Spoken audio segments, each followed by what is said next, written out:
IVM.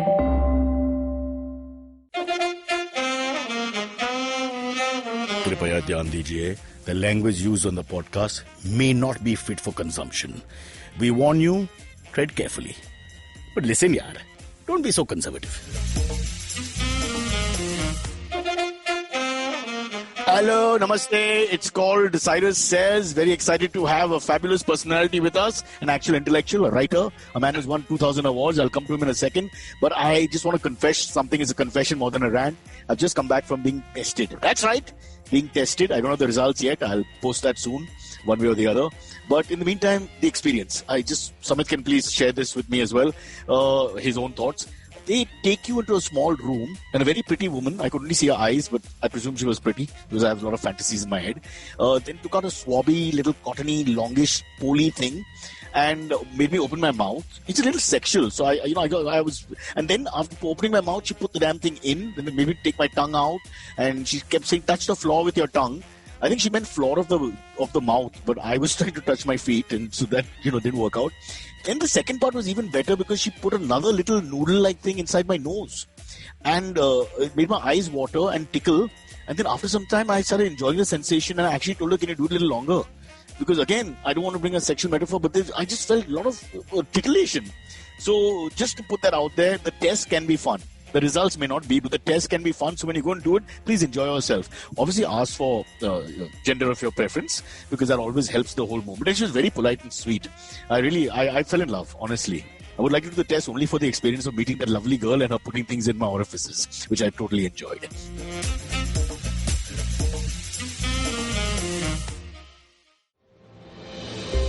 Have you ever wondered how successful people do their thing? How do they navigate the challenges they often face? Are you wondering about the future of restaurants, film, education, technology, and everything else in between? Hi, I'm Gauri Devidayal, best known for being one of the brains behind The Table, an award-winning restaurant in Bombay.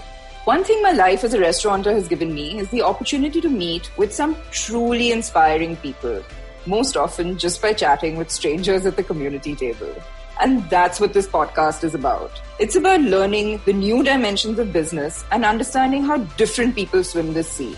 It's an opportunity for me to pick their brains and ask them all the questions on my mind, whether it's about learning from their past experiences or talking about future trends. Through their journeys, stories, and insights, I hope you too, like me, will come away inspired and energized. So come, join me every Wednesday with your favorite drink, because this round is on me. Now it's time to meet on Cyrus Says, the man, the myth, the legend, the great warrior, the author, the writer, a man who has studied from Calcutta to London to all over the world and has given us some 8 million books already. The one and only Mr. Samit Basu, I think in Bengali we pronounce it Shomit. He will correct me in a second. Shomit ji, how are you doing? I'm doing very well. Your Bengali is spot on. And too many Bengali friends, Baba. You don't. I know. I'm sorry. But Bengalis, they correct you. It's a beautiful thing. I feel quite bad for people from different ethnicities who allow it to happen. They never. I think there's a lot of pride in being Bengali, or sometimes you can border on arrogance. You know that, and that's a good thing, because in a way, no, it's Shomit. Quickly, you're told what it is, and I tend to never forget after that. I wish everybody would do that. In India, we tend to say, okay, Cyrus, they can't pronounce it properly. Cyrus, Cyrus. That's it, finished. So I like that. But I won't waste time talking about how much I love Bengalis. Let's talk about how much we love you. Your latest book came out in April. We've spoken to a couple of authors. Is it a good or bad time? What would you actually think? See, the thing is, publishing is such chaos anyway. And in any case, even if you release a book at the best of times, you have no idea, whether it will immediately disappear or whether it will land anywhere. So I have to say that while I wanted to feel a lot of extra stress about releasing during the pandemic, the release experience wasn't that different from any of the previous books, because the books will be late, the reviews will be late. Now in the pandemic times, there's at least a proper excuse, right? Yeah. So I was a bit worried because this is a near future book. I basically didn't want to write a whole other draft that was set during the lockdown, because I've been rewriting this damn thing for the last 2 years. And this clearly looked like something that is going to alter the course of world history for the next 10 years. And I wanted to release it quickly before people could say, what nonsense have you written? This is nothing about the lockdown. So please get it out in whatever shape, size or form you can now, was what I said to my publishers. They were also very anxious to get rid of me as soon as possible.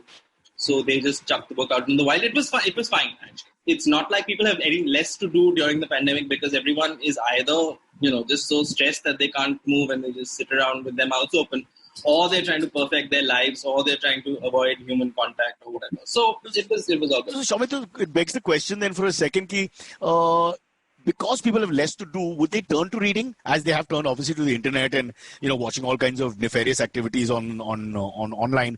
But you think it would help reading in a sense? I don't know. I don't think so really, because there's been there's not a lack of things to do. Like, it's not like people who have stopped reading or have done so because they're so busy. They just don't enjoy the experience as much. So what you're saying is your reading group and it's got nothing to do with COVID. Yeah, I think so. Because also it's not like the times haven't been stressful, right? So it's not like everyone has had like a lovely holiday to sit around and just gather their thoughts. Everyone is just, You haven't met the ministers. Let me tell you, it's been a pleasant experience. Yeah. But again, that has nothing to do with the pandemic. They'll be chilling even during a war if a war breaks up. So, apart from physical logistics and general tension, nothing much has hugely changed for those of us who are privileged enough to kind of, have a house to be in.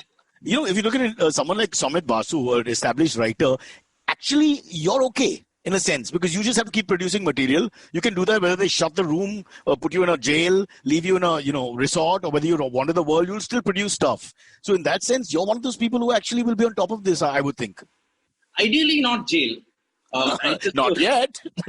Anxious to avoid that particular thing. But yeah, I mean, what has been a difference for me is that normally I'm very anxious to avoid people. Like, I want to spend. I love you. That's the best thing I've heard. But, and the thing is that you're saying it without any malice, which I totally understand. I have the same thing. Yeah. So I'm very anxious to avoid people. So it's a bit disturbing over the last few months. I've been dying to meet more people. I mean, thinking, oh, that nice person, I haven't avoided them for such a long time.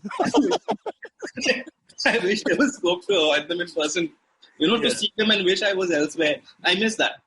It's a bit like when a guy wants to give up smoking, they tell him smoke as much as you can, so you start hating the product. It's somewhat in that genre. It's exactly that. Oh my God. It's exactly that. So you're actually pining for human company because it's a stupid epidemic. We'll talk about that in detail. Sorry? It's scary really because I'm not used to it. Like, if the whole goal of your life has been, I will try and build a life where, fine, doesn't matter if I have no money, but I will meet only people I like. Which is great. Right? Which is what some people say the government is trying to do in terms of citizens. But we'll leave that for another day. Yeah. We'll go straight into Chosen Spirits to begin with and then look back at your life. So that released in April. You want to tell us a little bit about the book? You said it futuristic, yeah? Yeah, so it's set 10 years in the future in Delhi.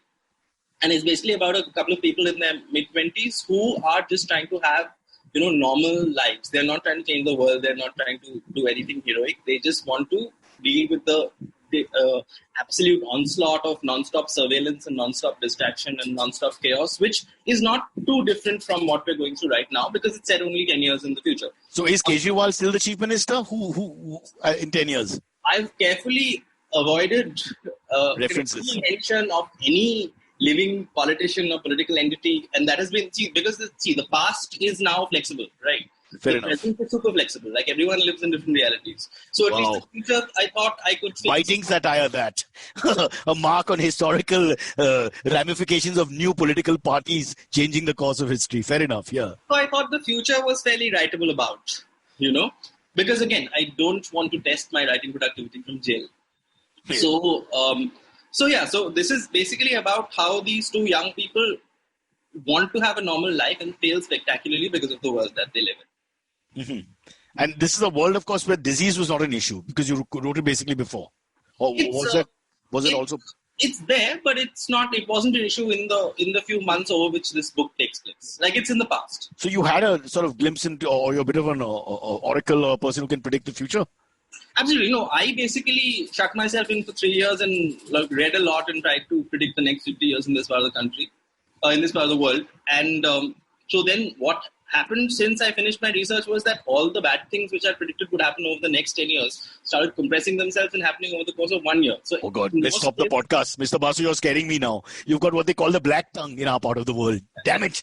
And you're a writer. It's a hopeful and cheerful book. So what you're saying, in the end, the two people live. No, many people live. Like there is a vast and unrestrained population from beginning to end of this book.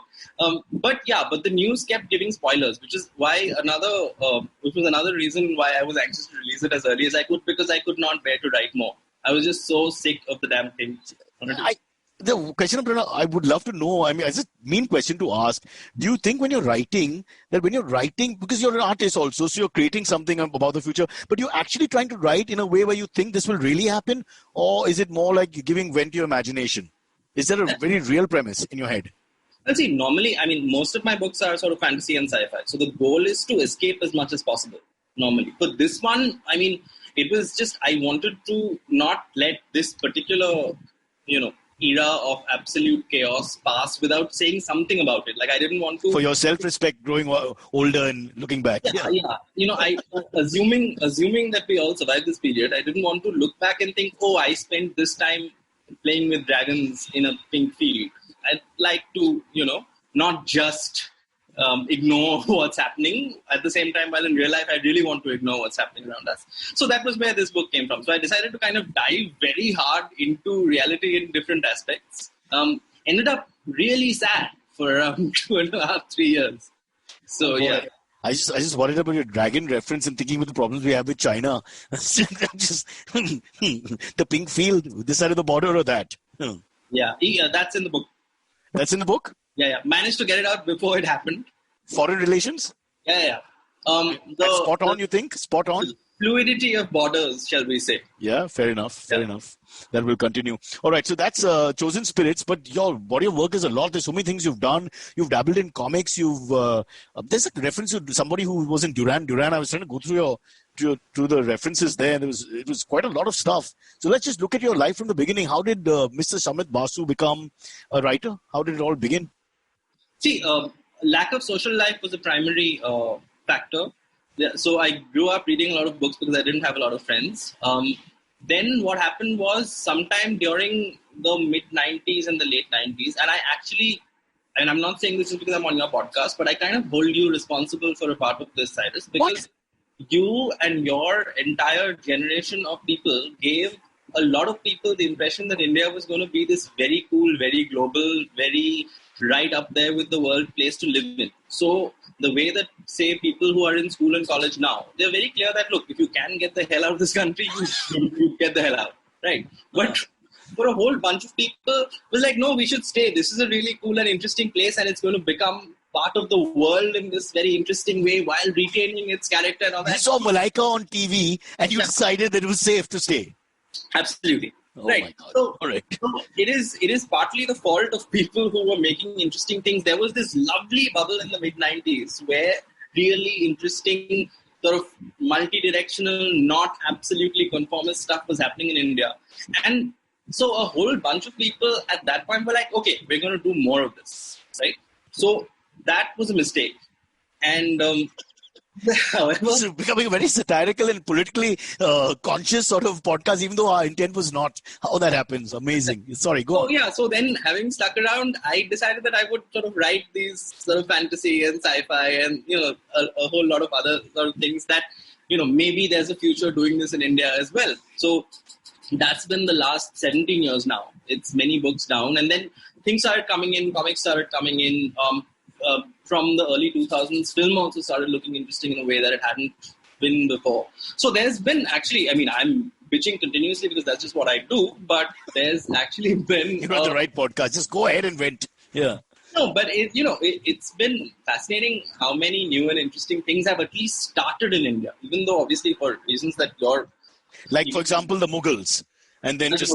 And that was a wave. Off. Yeah. That was a wave. It did happen. It's sci-fi. It's all sci-fi from the past, back to the future, so to speak. Yeah. But sorry to interrupt you, but I just want to go back quickly before we go into the books. Back in Don Bosco and then Presidency College, the young Samit Basu had any inkling to be a writer? Absolutely. There was. Absolutely, except the problem is that it was not something that you actually did, right? in life. As a living, you mean? Yeah. I mean, I didn't, I mean, at the time, writing was also, like movies have always been accused of being, it was also a thing that very few people who were somehow kind of raised in the circles of intellectuals, etc., had access to that life. And it was something, it was supposed to be that thing that you always wished you could do while you were working in a bank, right? Right. However, being tricked into this illusion that it was something that you should do for a living because India was changing, I decided to do it for a living. Again, blaming the MTV generation, I'm wholly making you think that we are a globalized society and that as a writer, you had nothing to worry about. You could free your mind and express yourself. We can do new things. New things as first generation of people who can actually choose what they do for a living, etc. Almost like a flower power regeneration in the 90s, which of course now there's no, where have all the flowers gone? Absolutely. Also from that era. But just a quick point. Presidency College is where Subhash Chandra Bose was as well, right? Pretty much everyone who's from Bengal and was an influencer and free influencer at the time. That's a bit mean. No, but I remember we went and shot that for MTV since you brought it up. And one professor told me on this very step, Subhash Chandra Bose famously slapped the principal. Yeah. Is that like a true story? I've always wondered, I wanted to meet someone from the college after that. No, and the thing is, it actually was that very step because it has not been repaired since then. Oh, fair enough. It's an exalted step now. Yeah. Presidency was lovely, and everyone there was this sort of, everyone spoke in really Tharurian length vocabularies, and everyone was, it was a great place. It was a very strange bubble that I was very happy to be a part of at the time. When it popped and then you meet the real world and you have to move out of Calcutta, it was less fun. We always get this idea the Bengali intellectual always has part revolutionary, that's in the DNA as well. Presidency College had that breed, didn't they? No. This was, again, the sort of intellectual revolutionary thing is probably going to come back now, but it was gone by the time that we were in college because it was mostly like, okay, this is a nice place and after this you'll get out. Okay. So you were doing the Bombay College experience, which is time pass. Yeah. That's by the way, don't belittle time pass. Now when I think back, because those 5 years were the best years of my life. We actually had no agenda. Agenda was vada pav khao ya sandwich khao. It was like that. I mean, what beautiful times. I am still doing time pass. So that's because we can't afford anything else thanks to COVID and now they've destroyed our finances. But yeah, I get what you're saying. All right. So then you're leaving Presidency College. What happened next? You went to London. You went abroad. No, so then I did something very dramatic, which is that at that exact time when I was a student, if you were a good student, you tried to get into IIM.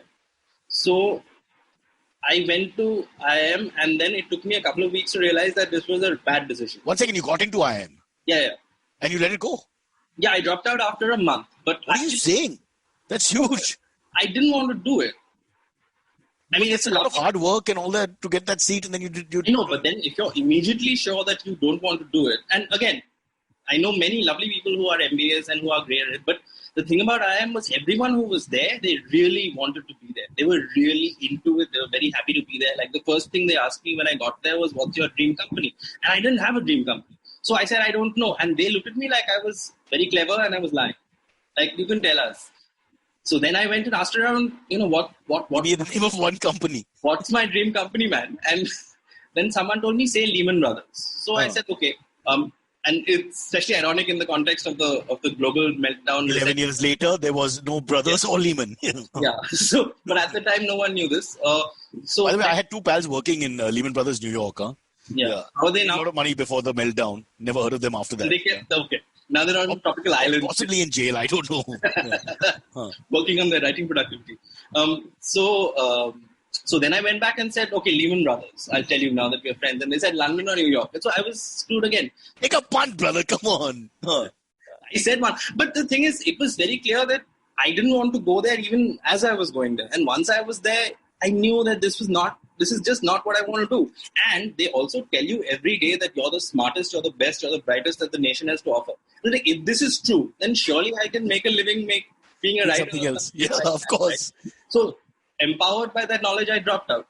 Man, between MTV and IIM professors, just screwed your mind and all lies.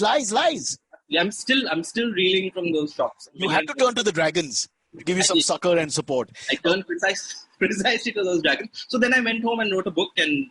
No, wait. You're being very flippant about all this. So what happened to the parents? I mean... They were like, yeah, okay. What? Yeah, I mean... I mean, they said What kind of pharmaceuticals are present in the home of the Bashus? I want to know that. So there was no reaction from the seniors? No, I mean, the rest of the secondary family was, I mean, they went nuts. Yeah, I can imagine. Yeah, and again, that was a really lovely time to find out who the actual friends were and who the sort of supportive family were. And again, I have to say that it's not like, look, I mean, I'm saying all this very flippantly, as you said, but it's not like I have a great deal of courage or integrity. Okay, if enough people had yelled at me, I'd have just stayed. But are you sure you're not a comic writer out and out? Yeah, go on. But then I had enough enablers saying, yeah, get out, doesn't matter. Yeah, look at what are you doing? Do what you want. Just stop bothering us and telling us how miserable you are. Just shut up and do what you want. And so then I left. So the lesson we're getting here is that you basically knew what you didn't want to do. Yeah. More than anything else. My whole life. So the negative was clear. Yeah. That's been my journey as a science student, as an economics major. So while very successful and made a real niche for yourself and all that, the fact of the matter is your path is not one someone else should follow, because it's been here, there, and everywhere. No. So the thing is, the trick was to then cast yourself into such a niche thing, but with such fanfare that you couldn't. That even when you realize that this is not what I want to do either, I hate this. There's no way out. You're trapped, right? Yeah. So then that's been the journey of being a writer for the last many years. So you buried yourself professionally with writing success, which translated into movies and other things, which we must talk about now. First book was this thing called the Silicon Prophecy. Which is the 500. But was this in your head in the IIM in those days? Was it already brewing? It was brewing a little bit, but when I came back, there was real pressure, right? Because then now that you've done this dramatic thing and you have no idea what you're going to do, now you better do something pretty, drastic. Yeah, my God. Yeah. They must have asked for the book by the weekend. Everybody. No one knew that I was writing this book for the year that I then. So what were you going to do for the rest of them? What were you going to do having dropped out of IIM? Reached all the way there and turned your back. What was your excuse? What were you going to say? So then I went and did this journalism degree in London, and you can see how that would have turned out if I followed that. But in the middle, there was a journalist there. Then here, my friend. Apparently, there you're allowed opinions. Yeah, but then that MTV generation problem was still there in my head. No, I came back. Oh my God, that Malaika and Chinnappa. I hate those people. Destroying all. Also you. Me, you can't blame me. I was playing a taxi driver and running on streets and sweating like an animal. I mean... Look, I can and will blame you, because the thing is also because I remember you in so many situations where you were clearly out of place and just doing it. And you haven't even come to my marriage. Wow. Excellent. All right. So, sorry. The idea that you could do interesting things while clearly not fitting in many ways was something that I actually blame you most for. That's true, actually. Most of the whole career of mine, I have no idea what I was doing there. Just kept going. Same. Well, don't tell anyone our secret. Okay, but let's get back to the journalism thing. I like to see the ascent into the writership. So you went to London, which obviously wouldn't have been easy. You got into this place, and you're going to be a journalist. Is that the plan? So this was some broadcasting, documentary making, more broadcast side than print side. And I managed to write my book before I left. And again, I didn't know anyone in publishing. Just sent the book to some publishers after finishing it. Had no idea whether any of this was going to work out in any way. So it was just like, I've always wanted to write a book. I've written a book. Now I'd better sort of try and figure out some kind of career myself. While I was doing that degree in London, the news came that Penguin was going to publish the book. What do you mean the news came? That means you went and met people in Penguin. No, someone emailed me. This is not the dedicated remarks the central government has for the Maharashtra government when they mention penguins. That's a different thing. So somebody read your book. I mean, read the, what do you call it, the draft? Yeah, it took a while, but they read it. The book's field was also not as super saturated then as it was now. This was 17 years ago. So actually, if you sent a book to publishers, I sent it 18 years ago, someone would read it. Now that's no longer a guarantee because people are sending hundreds of books every day. So then that's how it works. Someone reads it and becomes a fan. And from inside starts pushing and saying, this guy's got something about him, let's take a look. Is that it? Becomes a fan is a hopeful scenario. Someone reads it and goes, might as well. Okay. God, superb, yeah. And so might as well happen and then? Yeah.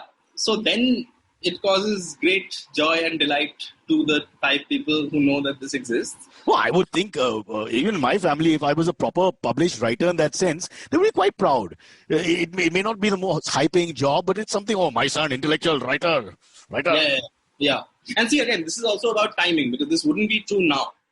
Now you have to be a writer, but you have to also follow certain parts when you write. Television channel tells us all the time what is right or wrong in India. I only follow his word. Yeah. He's like Moses in the new Avatar. He has his tablet and he tells us what's to be done. So let's not digress. Yeah. Back to you. Yeah.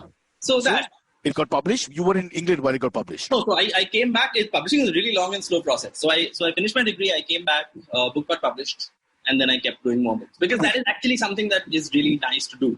But do they try to change your writing? Do they edit, abridge? What happens with the first book, especially when you're not a name and they can bully you a little bit? No, I mean, they still try. But my God. but Self-deprecating interview since Mr. Amitabh Bachchan himself. And with that comparison, you know where you stand. Famous people trying to be modest always backfires. Sure. As in a quote by Shaw. Fair enough, yeah. No, but see, that's the advantage of writing. Like in this case, it was a 500-page fantasy novel, right? So it's also something that editors here are wholly unfamiliar with.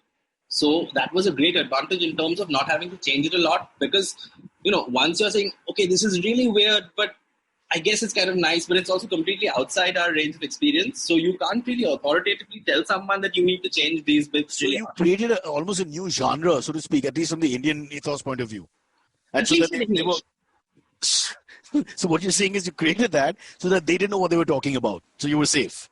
Well, that wasn't the goal, in the sense that I wrote side order, yeah. But it was a happy side effect, actually. Yeah.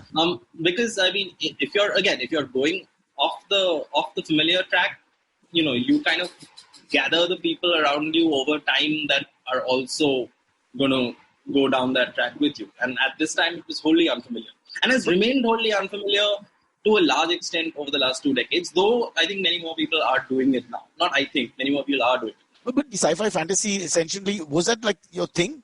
No. As a younger man, or that was just the first book which you just had this idea? No, see, I kind of got committed to it because the first book did well. So I became the guy who does that. So Correct. why not? It's like the angry young man. Once you play that character, then you play it again and again. You have to remain angry, even if you're doing really God, he's so happy, made so much money. No, burn, jalao. Tax. Yeah. Tax, yeah. Always safe with tax. Yeah. So, no, I completely forgot. What you said something really interesting just before. That's not possible. Maybe in the 90s. I haven't said anything interesting in 20 years. Except right now when I went for my test, man. I got to tell you that when she put that thing up my nose, I was like, wow, this is something I should try. And it could be a solo experience also. You don't need a partner, really. I mean, you need your hand. Oh, okay. Leave it there.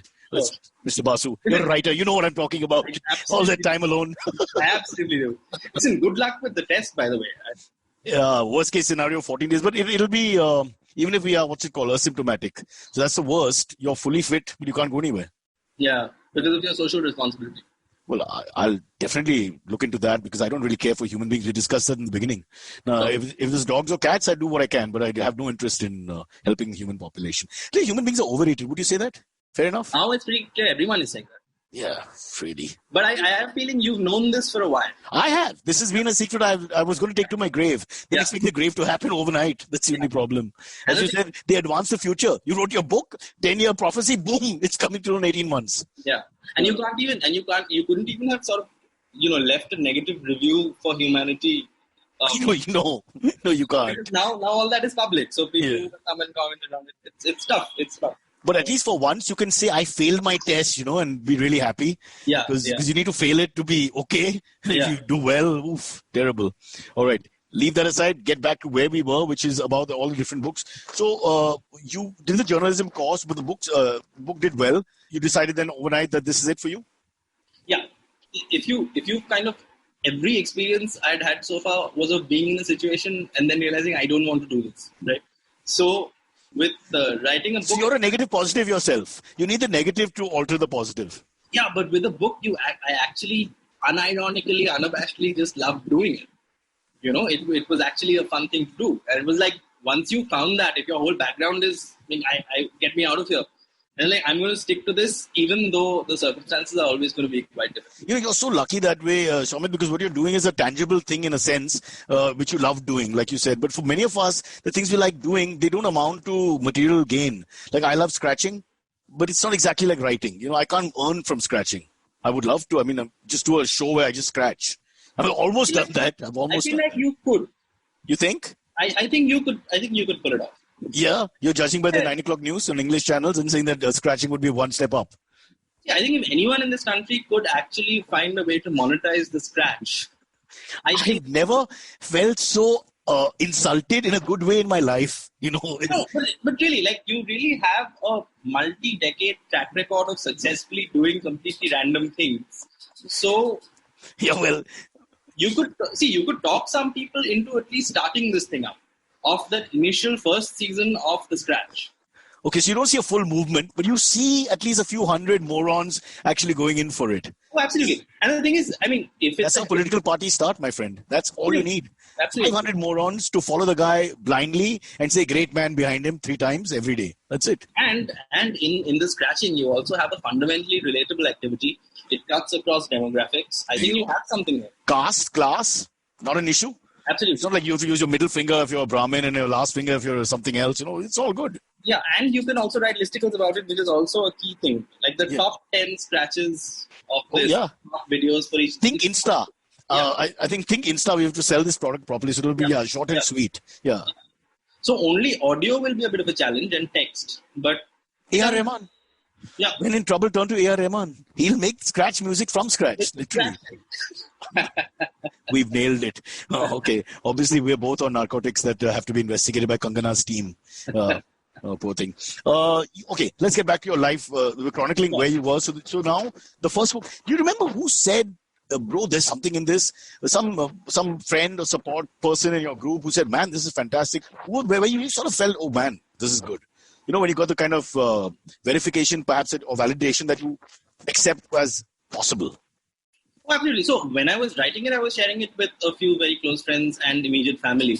So obviously, it's not like, they're the likeliest people in the world to say, oh, this is really nice. I'm so surprised you can do anything. And this is great. But at the same time, I also had a sense it was going reasonably well, but it was so kind of, offbeat for most Indian readers that I was very worried about showing it to other people because I also didn't have the confidence or authority to say, no, shut up, your feedback is useless, I'm going to do what I want. So I kept it very tight when I was writing the book. And then, again, this is also happening at a point where I have absolutely no idea whether I can actually write well. Right? It's also one of those things where I've always thought I can write, but everyone thinks they can write. Right? So, but also you didn't think you were being judged. Now, when you're writing, there's no pressure on the writing. Initially in your head. It's only once it comes out, then that happens. Yeah. So, but that nice thing of actually, getting and it was a large book. It was a 140,000 word book. So that thing of doing that completely unobserved and with absolutely no one really telling you this is what you're doing wrong and it's only the first time you do it. It's a completely, it's a fresh experience, and also it's not repeatable because from the second book you're a bit aware of the market or you're a bit aware of what people like or didn't like. So it was I'm just very happy I did the first one completely in secret and then send it to a publisher and with absolutely no idea whether anyone else would want to read it or not. So when they said yes, I was like, damn, I can actually do this. I'm going to do it again. Are you saying there was no sci-fi? There's a huge sci-fi sort of appreciation in India, isn't there? There is, but again, this was all pre-broadband. So Edgar Rice Burroughs, Tarzan, and he had those apes, Planet of the Apes collection. I remember as a young boy. Now, this is my childhood, which is millions of years before. And J.K. Rowling. India, no. Yes, that's true. Maybe our fathers all had the same books. It all starts with that, what was available. So, yeah. So do you think you've created a slightly new version of sci-fi? In the global context, the only differentiator is that it's coming out of this part of the world because everything has been done before, right? If you look hard enough. Here it was relatively new because people weren't used to Indians doing this sort of thing, or something that wasn't a retelling of the Ramayana or the Mahabharata, which is a fairly established ground for people to, or when people used to be able to kind of take more creative liberties with retelling the Ramayana and Mahabharata and so on. But again, which is not something that I had supreme interest in doing. So there was a curiosity factor about this is a new kind of writing that's coming out. This was also the time where the Lord of the Rings movies were coming out, the Harry Potter books were very popular, and all of that. So that was also we had some sci-fi satellite launches where they got lost in space and all that. Yeah. So which is also it's fantasy and fiction or non-fiction. I'm not clear about the genre, but we had that right here. Yeah. Right. You can identify with that as well. Absolutely. Okay, let's take a quick break. Sumit, lots more to talk about because you then become director. You have this hit thing on Netflix, and so you've gone from author. You're still an author, but there's more to you than just the authorship. Not that that's a small thing. We'll take a quick break, and when I say quick, I mean you count to 3 and we're back. Super.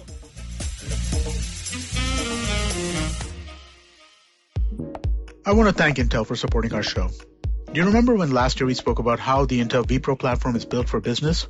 Well, I'm glad to say we've kicked things up a notch. That's right, Intel is back with a new and improved version of the platform. Optimized with 10th generation Intel Core processors, the platform is just what IT and business users need, especially in times like now when most of us are working from home. The new Intel vPro platform lets you do more of what you want and less of what you don't. So it's better for you and for your IT teams, who really are the backbone of keeping your work from home experience easy and enjoyable.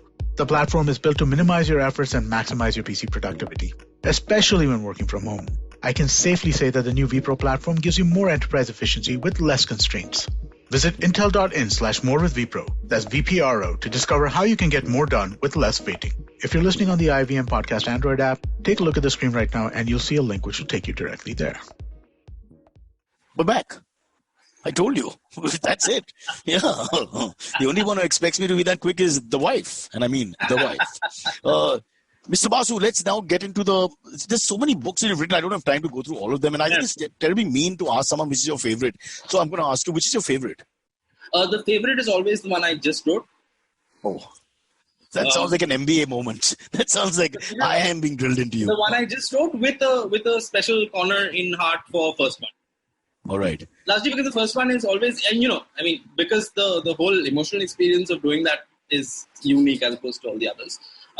So yeah, the last one. I also kind of forget what I wrote in the books before the last one. You're ready for politics. Everything you say right now, from the self-deprecating style all the way down to all these things, I'm saying you're ready. You can lead us. Believe me, it would be a noble choice. But just, is there a process? It's a terrible question to ask, but I love asking artists how they actually work.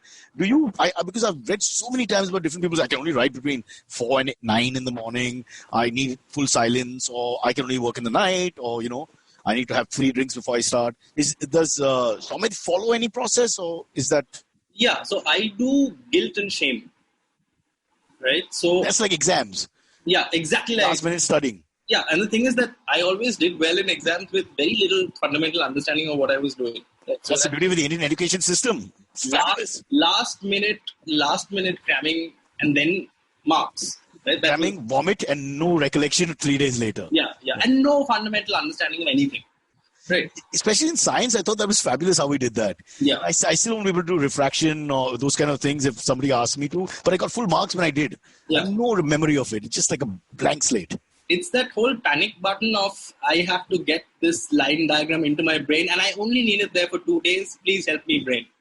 Yep, but brain worked well. We just sort of recollected it, but we didn't enjoy it. So I just didn't, I can't even remember magnetism and things like that, which would have helped me as a person-to-person contact. Oh, and the worst part is, as an adult, and especially as an adult who doesn't have much structure to their workday, sometimes friends with kids say, "Oh, you used to be good in studies. Teach child this subject," and I'll say, "Yeah," very confidently.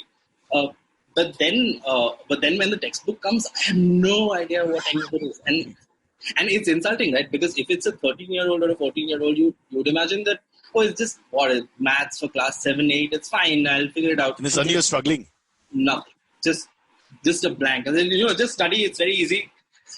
Yeah, you're right. You hit on something very interesting, which is trying to teach the bloody subject would be a pain. Cramming them and doing your own way to sort of get through the exam is one thing, but because then you got to sort of like it. How do you teach something without liking it or hating it enough? You got to have that. Now we've all unconsciously become trained to only have opinions on things, right? So if you give me a block of data that some child has to absorb, all I will have on it is a hot take. Like, right. I don't agree with this, I will say, which is not relevant to the subject or to the child who has to learn it. Which was your worst subject? My worst subject was inorganic chemistry. Oh God! Just remind me what the valencies and all. No, that's organic. All that was there, but there was also these epic parts where things would get smelted in large boilers and at particular temperatures, and they would have like the boiler would be coated with something, and it was just metallurgy. Yeah, all changing one metal to another without playing any music in the background. Oh God, that's horrible. And there were these diagrams of like sort of robot pregnancy type diagrams, and it was that was the worst thing. So I tried to learn that through another scientific process, which was osmosis, which is that I would go to various fests with that book in my bag, and it would seep through. Hope that some seepage was happening, because consciously trying to learn it was the most futile. Like I could not learn. Well, you figured out osmosis, so you get marks for that. I think osmosis goes into what? Biology, right? So somewhere in the sciences. Biology and water filters.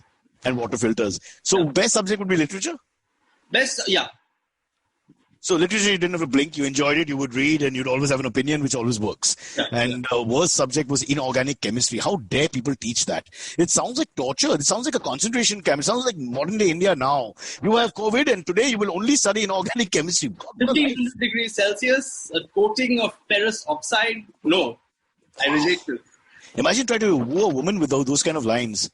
But clearly... We should try that. Then we can blame the failure on at least the subject. Makes more sense. Yeah. All right. Okay. No, it might work.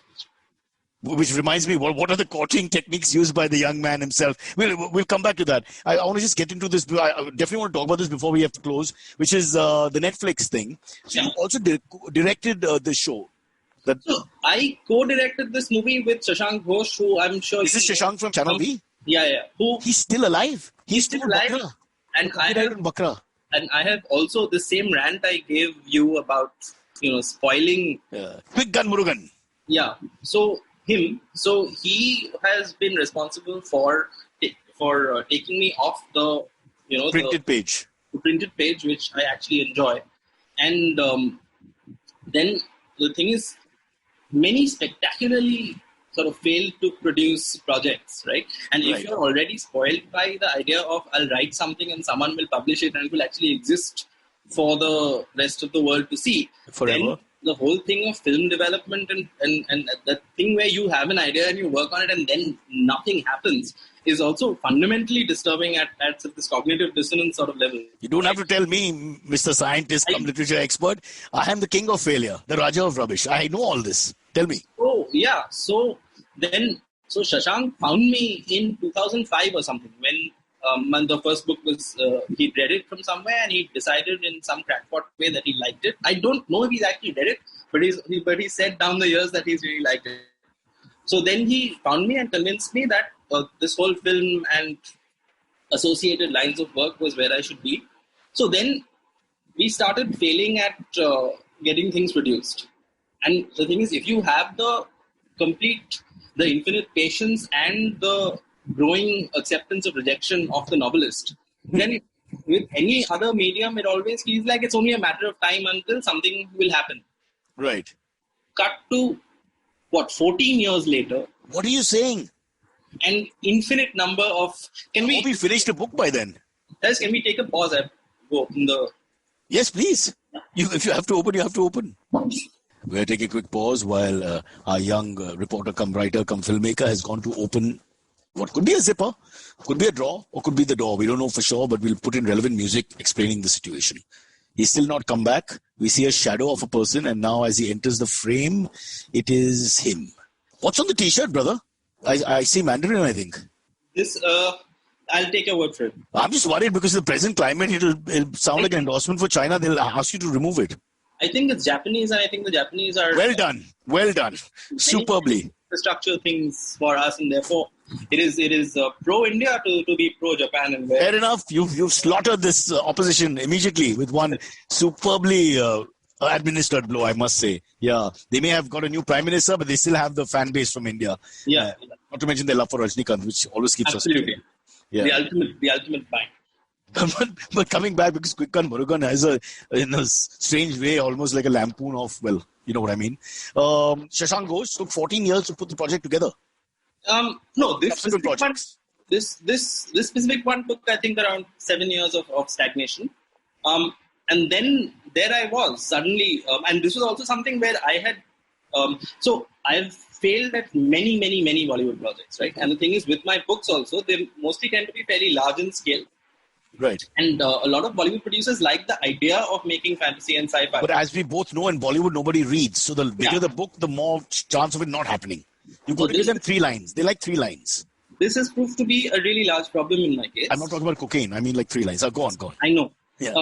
There was more trouble for that fraternity. Yeah. So many years of projects not happening later, I decided that, I would write a project so small that no one could say this is going to be very expensive to produce, right? So I wrote this film that was set literally in my flat.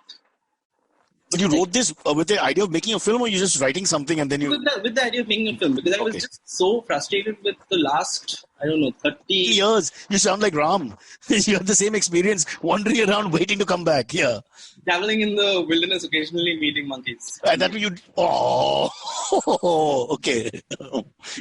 Go on, please go on. We may have to continue the podcast from Nepal or even further. Tell me. So then, this one that was super small and literally could just be made in anyone's house. Shashank had offered to first produce it. Whereas again, I was going to make it so small that it would be safe to. So he kept coming back to you and saying, "Come on, give me something" over the years. Well, yes. Let's just say yes. No, so what I'm saying is the collaboration kept falling through, but he would come back. So he had great belief in you. Yeah. Because there's also something of the fact that the guy hangs around for 14, 15 years trying to figure out. That means there's serious belief in you. Like, or he has no other friends.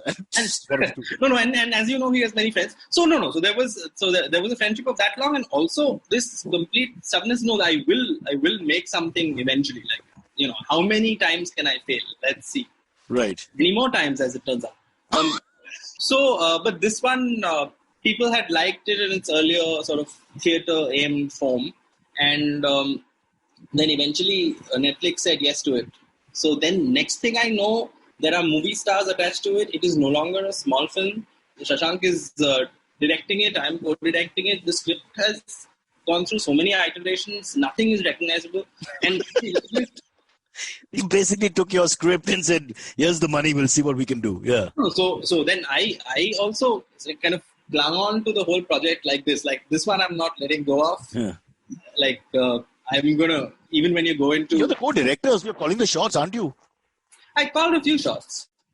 It was a collaboration through and through, and it was amazing. Like it is. There were days when, and see, my Hindi is predictably very poor.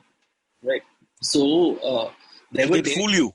Bilkul translate kiya, sir ji. Bilkul translate kiya. And then somebody tells you, no, it's absolutely different. No, but the absolute chaos of a shoot is something that I'm very glad that I went through. And with that kind of clearly masochistic tendency that I have, I won't do it again. Like but I can see the fact that you have your independence and your soloship, your company of one, and you can control yourself, in that way. And then suddenly you're thrown into this cesspool of people, of which, in spite of being director, nothing you want is getting done. I can see that driving you mad. And avoiding having to listen to anyone has been one of the cornerstones of my life. Like it's one of those things where I'll put up with any amount of non-financial gain or non-convenience, but it's nice to be in charge of the work that you're doing.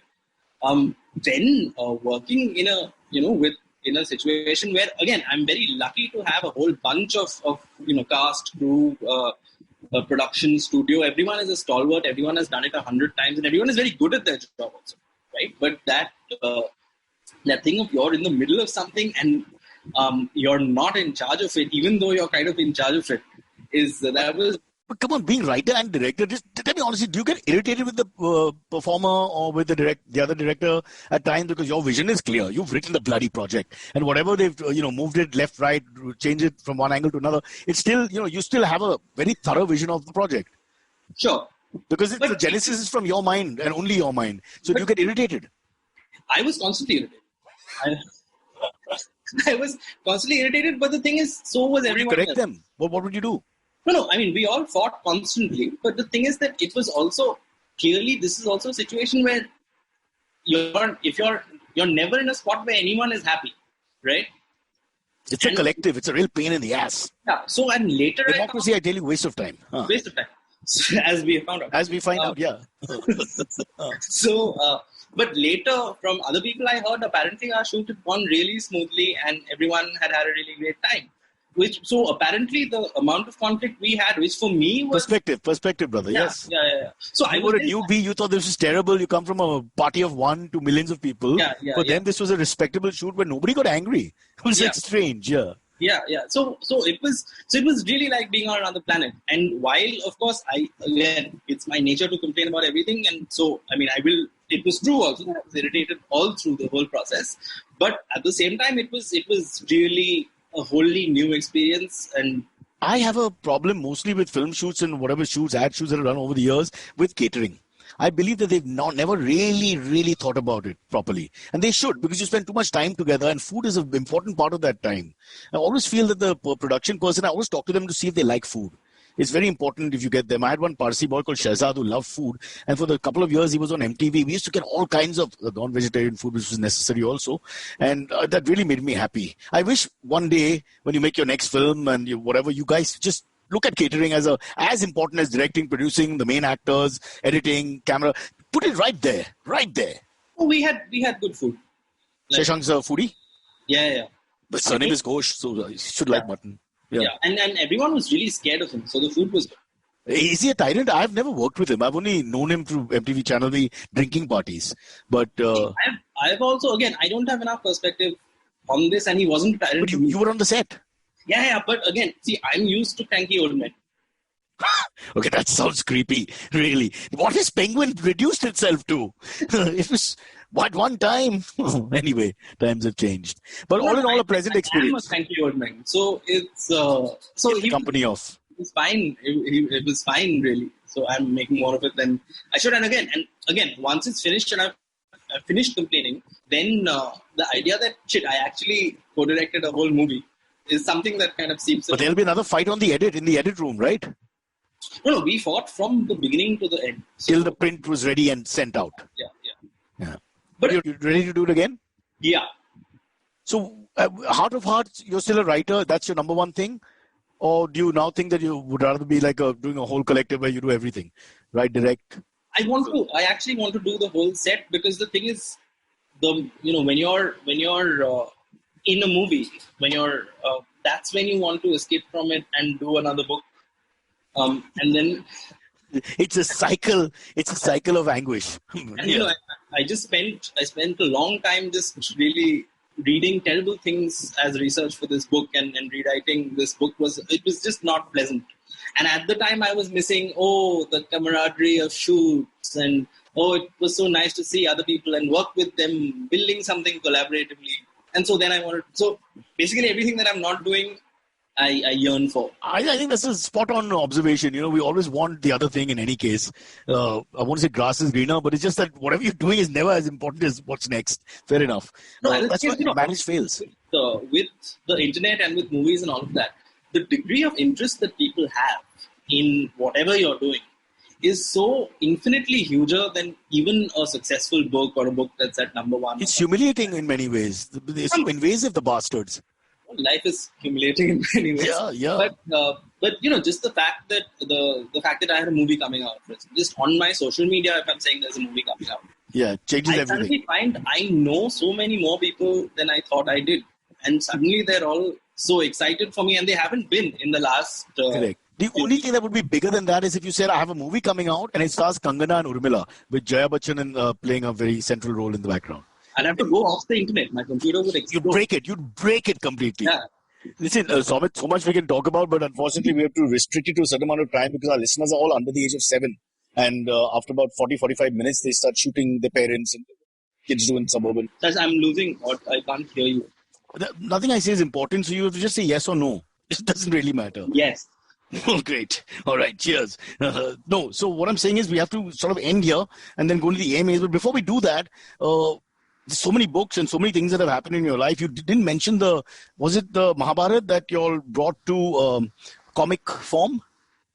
You want to quickly just take us through that? Although you've given lots of references. I was just one of the writers on this. There's this mad Scottish writer called Grant Morrison, who's written some of the weird comics from the 80s onwards.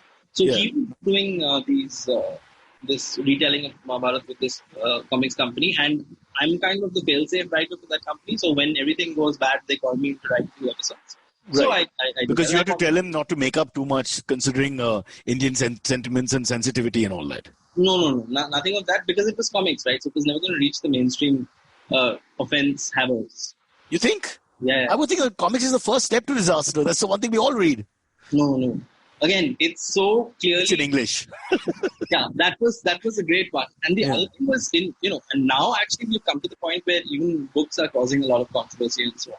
But the books are never read. The controversy is created. The person who comes to beat you up has never read the book. Apparently, a poor comedian who said something and they went and beat up the cafe.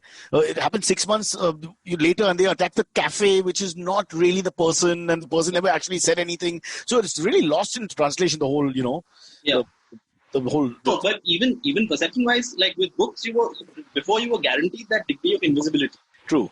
But don't you want to be one of those guys who gets beaten up once at least? Because that gives you the kind of notoriety or fame that only a Salman Rushdie can get in the end of the day. I'm okay. Come on. So take one for the team. No, there is no team, Cyrus. Write one controversial, come on, novel. You have to just take one of the mythologies and turn it on its head. You know how it's not difficult for you. It'll probably be a great writing, experience. Sure. No? Once you're in Warsaw, Poland, in your fort, then perhaps. Once I'm in Warsaw, Poland. Okay, all right. So the terrible question to ask, I hate doing this, but if we don't ask what's next, I suppose, the whole point of the interview goes out of the window. So is there something brewing now? You've had 6-7 months of this COVID.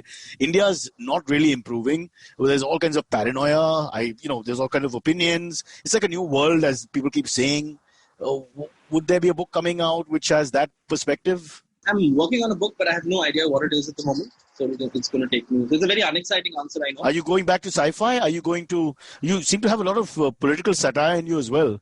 I'm wondering if that's going to come out now. It's been there in most of the books. But mostly as Jonathan Swiftian. Jonathan Swiftian. Yeah. So, so definitely. More sci-fi and more political stuff. Mm-hmm. I'm also doing this... now, there are also strange new things that one can work on, right? So I'm also working on this strange this app project. I thought you were going towards Pornhub for a second when you said that. Yeah, go on. No, I don't have the physique for it. What are you saying, man? You don't know markets. Remember, there's someone for everyone. And that is true of everything. That is true. Thank you. So this. So, when I'm in Warsaw, Poland... you can do all that and more. Freedom. Probably an exotic beast there. They'll love you. Yeah. So I'm working on this historical anti-imperial steampunk for text and audio with this American company. I don't know whether I'm supposed to talk about it, but I'm also confident that they don't follow me too closely on the internet. Yeah, and I'm confident we will loop it 10 to 15 times, so that is the main message of the show. That way everybody's happy. Yeah. But that's great. I think in the modern world, everyone who's an artist has to sort of be on different mediums. There's no other way to play. Yeah? That doesn't bother you, right? You're not one of those old-fashioned guys that I can only write on a paper with a pen or old-fashioned typewriter. You mix and match. It doesn't bother you at all. It's actually fun. Like, video editing is the closest thing to writing and so on. And it's nice to figure that out when you're doing it. Wow. So I think what's coming next is the Chaffinets thing, where you'll do everything, right? Direct, maybe produce as well, and put together the whole canvas from start to finish. This was a yes or no, so yes. Okay, fair enough. It's an audio issue. You're trained politicians. The audio issue is great. Actually, the wonderful thing about Zoom is any controversial question, you just have an audio issue. Oh, well done. All right, Soumit, we'll have to go to the AMAs now for 5 minutes, if you don't mind, which is where people write in, or we pretend people have written in, and we create names and we answer questions, which we make up. Silvery makes up 5 minutes before the show starts.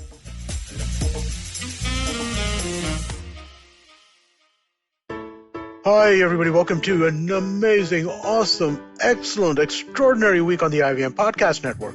If you aren't following us on social media, please do. We're IVM Podcast on Twitter, Facebook, and Instagram. I'd like to thank our sponsors this week, Intel, for supporting us.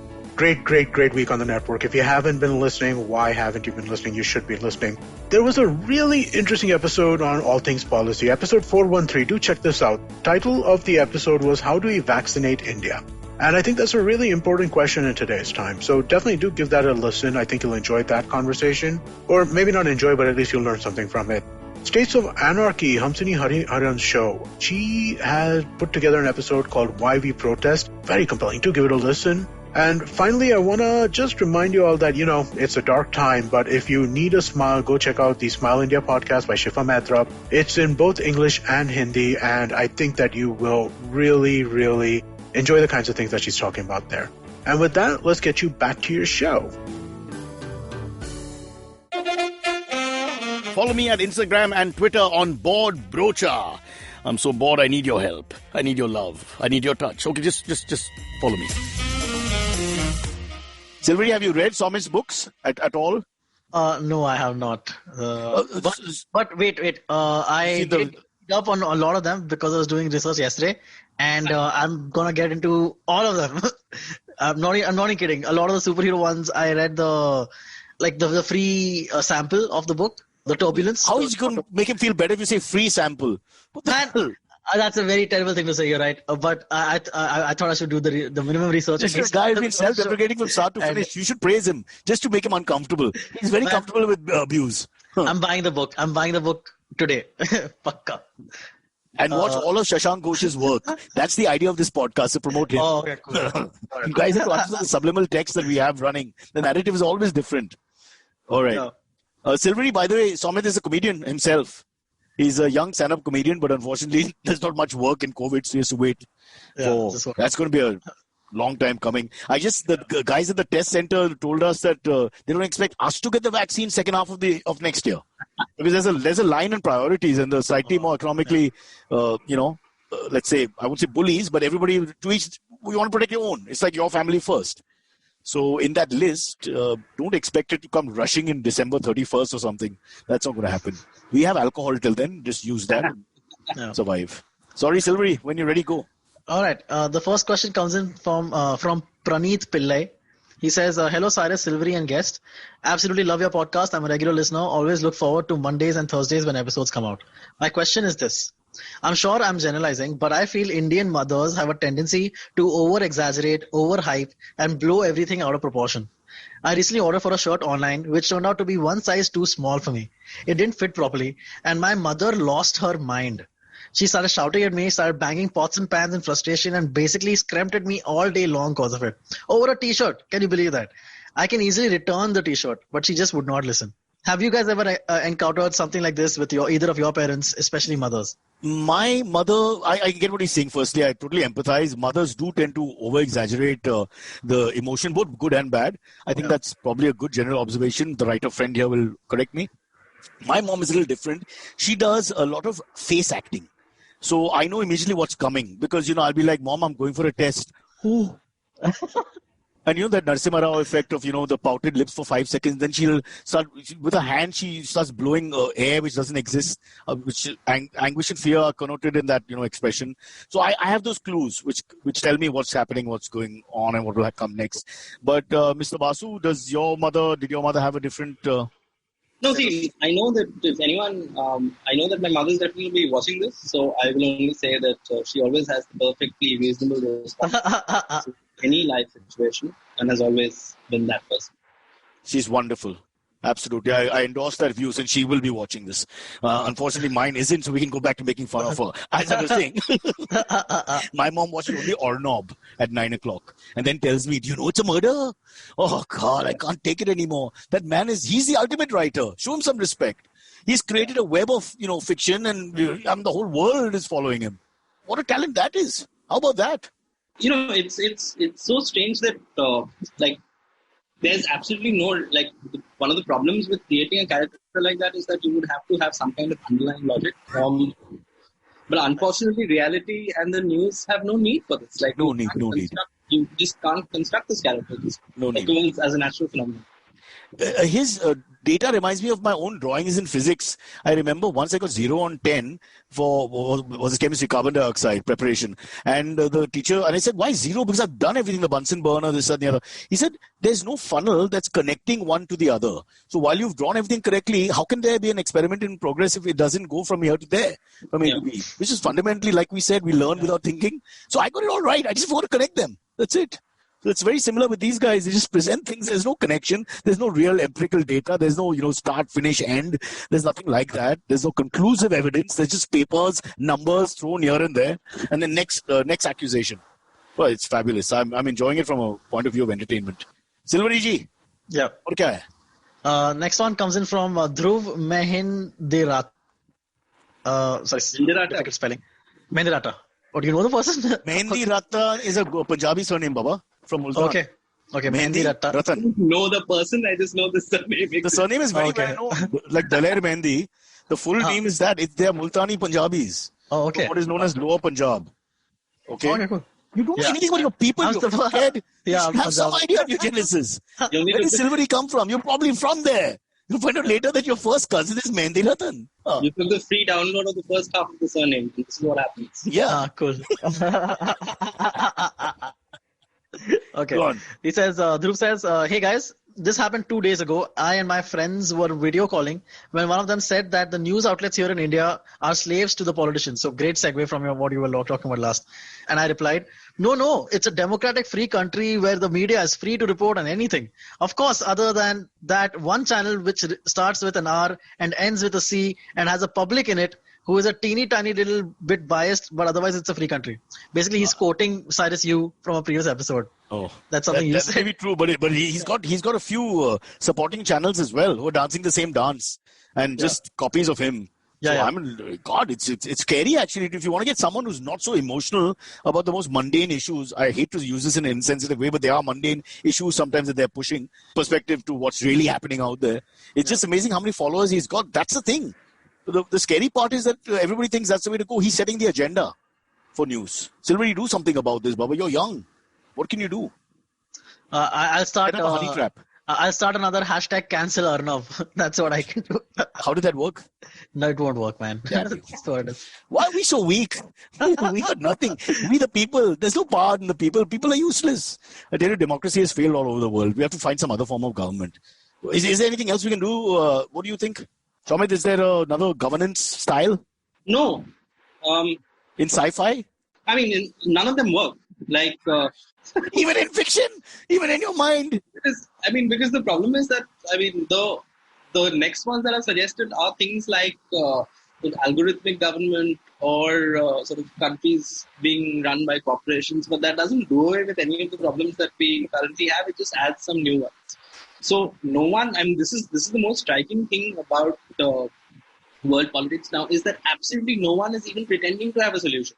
True, and also I think nobody actually has to worry about a conscience in sense of I have to now defend what I've done. That in defense of what I've done is that's not important. It's done. We just move on, which is I think just beautiful. Why don't we go with something off, from literally from left field? Like only left-handers run government for a year. You just go for something totally different. Only singers.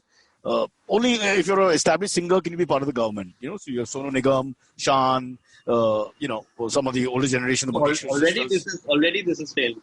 Well, you have one guy, you have Babul, who is in power. I think that's it. I don't think there's another musician. You don't like my idea. Carpenters?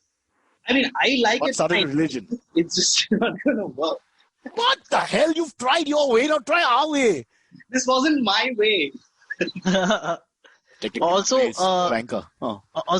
that was just the introduction to his question. As usually, interrupted you in the middle of your questions. There's more to come. Because his question is something completely different. Oh God! Okay, I stand apologetically corrected. Tell me. He says, "My question is, when did Cyrus and the guest find their love for animals, especially dogs?" So completely different question. Yeah. Out of left field. This guy's also on something. There's no segue. The world is crumbling. India sucks. Everybody's going right, and then suddenly, do you like dogs? Okay.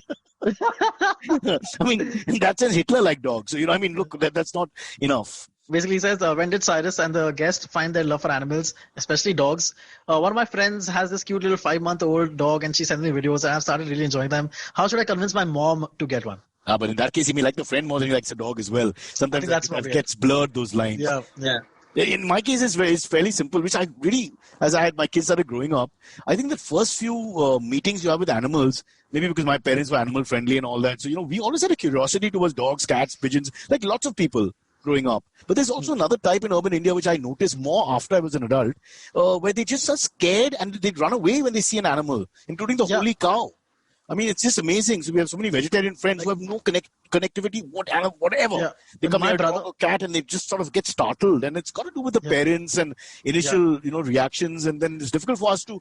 So we would bring them home, and then we would. When I see a kid making progress with an animal, I see this is as good as civilization in India can get.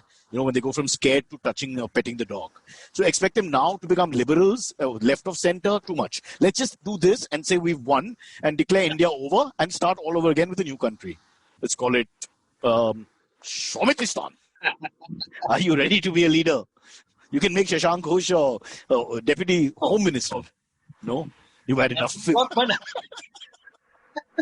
That would work, but I mean, it would actually. I mean, eventually, like perhaps an animal-run society might be a good idea. 1984. That could work. Yeah. Revisit it. Are you a dog lover? Are you an animal lover? Yes. You are? All of the above, all animals except not pigeons and not the kind of monkeys I've been meeting socially in Delhi, which is quite violent. Ouch. That works on so many layers for me. I don't know where to start. No, but I mean this completely literally. Like. No, I've seen those as well. Yeah. Yeah. But they tend to get aggressive because you start feeding them and all. This is all also, at the end of the day, it happens that if you go to any part of the world where the tourists start feeding certain animals who are, well, basically wild animals, you're asking for trouble because if the fear of man goes, then they come closer, then you have some sort of conflict. But I don't see a problem with that. There are too many humans and too few animals, so I'm on their side. Absolutely, same. So I don't tell me that COVID started with a bat. Poor bat. Yeah. So I'm sorry if we offend anyone on this program. This is the time to put the disclaimer in. Yeah. Okay. So Silver, you're an animal lover as well. Yeah. I was gonna say my brother is one of those people who is very afraid of dogs. Like Why? he just cannot. He's But never been. you aren't and he is. I really don't get it. Maybe My family is against animals of any kind. Of pets. I was recently. You won't believe this. I was down in my building playing with a kitten in my building. Pussy, yeah. Yeah, basically. And I came up. There was hair on my track pants because It of cat happens? hair. Yeah, it happens. And my parents freaked out, dude. Again, tried to laugh. talk about mothers and over exaggerations and over hyping stuff. Dude, my mother could not take it. She was like, I won't accept you as a son. Why? Basically, she said, because you're playing with the cats and they're afraid that So it's not animal Hindu Muslim will spread anymore. COVID and all. It's now fucking cats. These Indians. Cats and I can't humans. stand these Indians. Dude, yeah, my family is totally against animals. I don't get the logic because I love them. So yeah, it's very weird. So see, I never had that problem. So, in a way, it's difficult to empathize. But there are, in urban India, it's just ridiculous how many people have it's not like they hate. It's just that they just don't have any exposure to animals. Yeah. And even the cow, they don't touch the cow for good luck. They touch away from the cow. So I always used to tell this lady in the morning who touches a cow that comes in the lane, I said, why can't you just touch? She's an urban upper middle class lady. She said, no, I'm scared. So I said, what the hell? If you like the cow and believe in the cow, touch the cow properly. That's the name of one of the famous composers of all time, Tchaikovsky. Tchaikovsky, but Savan Daru, my good friend, used to say Tchaikovsky. Just reminded me of that moment. Yeah. Anyway, do you have time for one quick one? Yeah, sure. Last one comes in from Ankita Desai. She says, hi, Cyrus and guest. My boyfriend and I are 26 years old and are huge fans of Bollywood and Hollywood and the entertainment industry in all its glory. So much so that I often imagine myself living the lives of some famous actresses.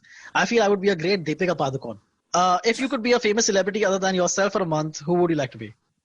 For me? I would have to be Hugh Hefner. I think that would have been my dream job. I don't think he ever really did anything. He just wore these bathrobes and there was all these brilliant looking women all over the place and it looked like he never actually worked. As an Indian male, physical work is something I just don't want to ever be drawn into. And there are other celebrities who live, they're great. Like I would want to be the Beatles or Elvis or all the people I love. But they all seem to have had working class backgrounds and all that. Hugh Hefner basically he existed in a robe, which then he would unrobe and then robe again. And that's his life. I mean, even that he did to himself. Wow. Imagine even your masturbation is done by others for you. I mean, that is the height of perfection in terms of living. So for me, it's going to be Hugh. Plus, all Indians can't say Hugh. They say huge. Beckman. So just to correct them would be fun all day. Yeah, I'm going to be Hugh Hefner. What about you? I think anyone who has a private volcano. You've beaten me again. I'd love to know this. Go on. The whole, I don't really care about celebrities who are famous and all of that, but someone who has their self-sufficient island and a volcano and who really kind of engages. So Diwali is really big for you. Huh? Yeah. Come on, boys, let's blow it up again. And this sounds like the Epstein Island. Let's not go Yeah, there. scary. It's Yeah. like a nuclear celebrity. He was an island with mountains blasting away. I mean, that's damn scary. Oof, ouch. Okay, now I know where you voted, boy. Okay, done. Yeah. Silver, do you have a favorite? I would really like to be Robert Downey Jr. because that guy is super freaking But cool, you've man. been in jail for 3 years. That's fine. Right now I won't be. Right now I'll be the biggest actor in the world. That's Yeah. fabulous talent. That's all behind me. I But don't you're like to not talk looking at about the it. bigger picture like the two of us. You're only looking at the talent part. The talent part is not that important. It's the life. His Yeah. life has been up Okay. and down. So again, like exactly, right? So I've had the life in the 90s that Robert Downey Jr. with all the drugs and the ladies and what have you. Huh. Yeah, so why not?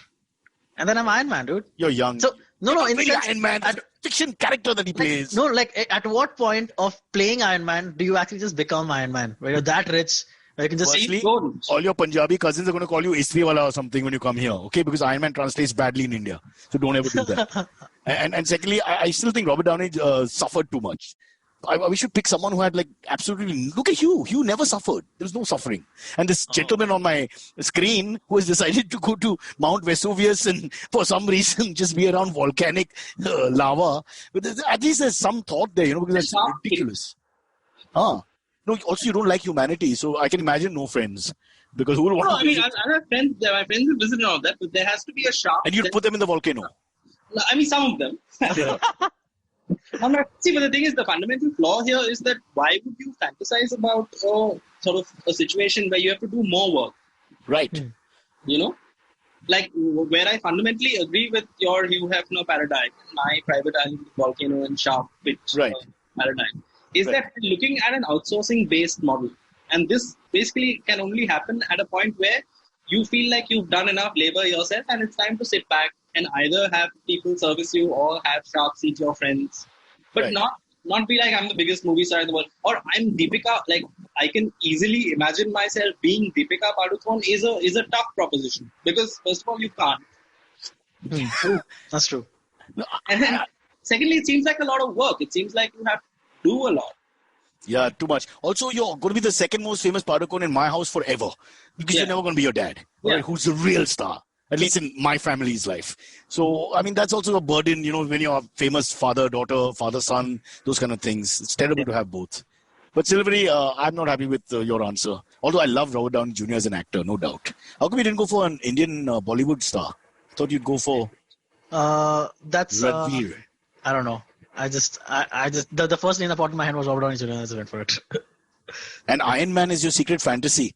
I would love to get into your erotic mind to see what happens there. Because if you're dressed in an Iron Man suit, what's she dressed in? And we're like, by the time you get out of the suit, the girl's left or dead. You got to think it through.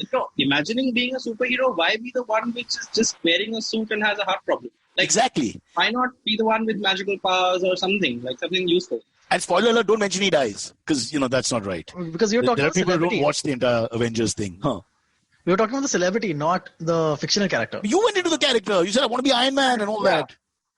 Now you can't conveniently. You can't. You're being a hypocrite. You're sounding like you've come straight out of Parliament. Okay, fine. I should have thought this through more. I get it. Fine. 80 allowed to keep terms for next time. Listen, one day he'll become a big star. The first guy is going to, his whole stand-up will be abusing me. 15 minutes I had to work with that fat bastard, full of himself, correcting me. Oh boy. This has been a great podcast, at least in the eyes of the 7-8 people who do listen. So Amit, thank you so much for joining us. We'll be following your career. Listen, thank you so much for having me because it's been an absolute honor telling you in person how much I blame you for many of my wrong decisions. And I've also been a fan for many, many, many years. So it was really nice. Oof. Ouch. There's no comeback for that one, Silver. You never prepare for anyone being nice. But luckily, he's got a sarcastic veneer, so we can hope that it's more, it's in that gray area of sarcasm. Yeah. Cheers. Thank you. All the best to you and Shashank on your future projects together. Well, 14 years will be what? 2033. 34. I didn't count. What? Sorry, Silvery, sorry. See you in the Mount Vesuvius or Pompeii or wherever it is you're going to be.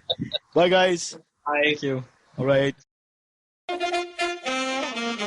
Okay, catch us on any of the podcasting apps, please. We beg you. We need you. Send us your questions on Twitter on Cyrus Says In. Or you can email us, even if you're not female, on whatcyrussays@gmail.com.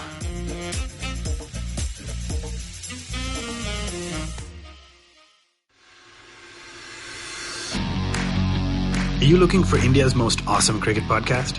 Are you now tired of listening to the same old guys drone on about cricket everywhere? Edges and Sledges is a weekly cricket podcast hosted by 3 fans of the game, Varun, DJ, and myself, Ashwin. It was established in early 2018, has over 60 episodes now, and is of course now proud to be on the IVM Podcast Network. Each week, we get together from 3 different time zones, the USA, the UK, and Singapore, and we talk about things from the world of cricket, with a focus on Indian cricket. We often interview special guests from all around the world, including former cricketers and cricket media personalities. So check out Edges and Sledges, the cricket podcast, now on the IVM network.